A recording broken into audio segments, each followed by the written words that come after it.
whether Tesla is fated to completely dominate the electric vehicle market, or if Detroit's big three can muscle their way in. Joining us for that is Bob Lutz, former GM vice chairman and a CNBC contributor, and Phil LeBeau is back with us. All right, Bob, it's good to see you.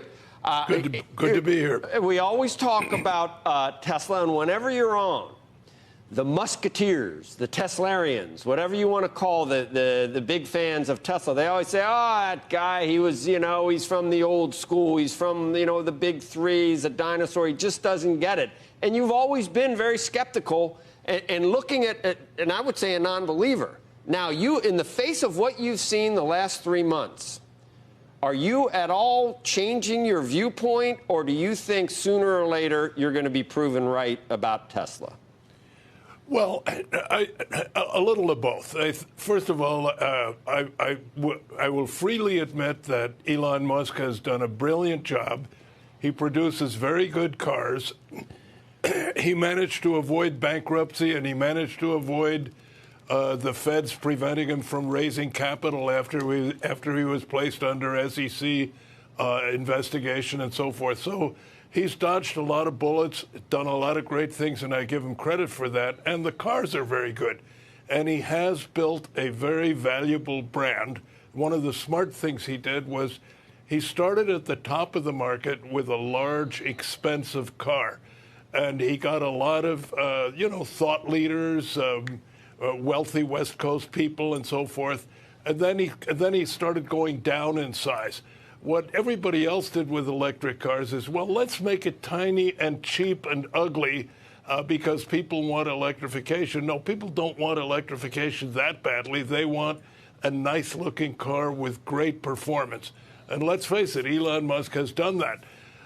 But the rise in stock price and the fact that Tesla is now worth more than FCA, GM, and Ford combined, is worth more than Volkswagen, is worth more than Toyota, has nothing to do with reality. When you look at reality, Tesla, albeit still alive, is not, I'll say this kindly, Tesla is not a very profitable company that creates a decent return for its shareholders. Tesla is always struggling for profitability, and yet it's got this huge market cap, and it's referred to as the electric car giant. Well, they may be giants in the electric car business, but annually they do 300,000 cars. 300,000 cars compared to 10 million a year for Toyota, about 8 million a year for GM. FCA, Ford, and GM combined about 20 million a year. So Tesla is not very big. They have very good technology, but so does GM, so does Ford, so does Toyota, so will Volkswagen and Porsche.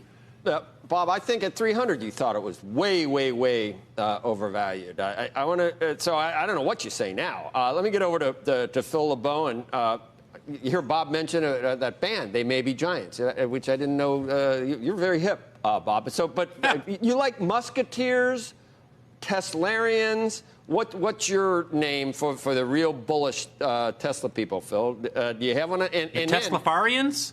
The Teslafarians? Teslafarians. That's pretty good, because on the other side you got the Teslackers. They got a Q at the end there.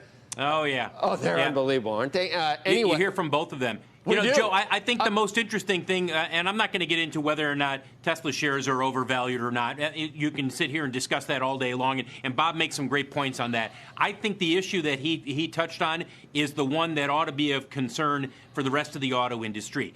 They know that they have to catch Tesla in terms of technology and in terms of the styling and the vehicles that they bring out.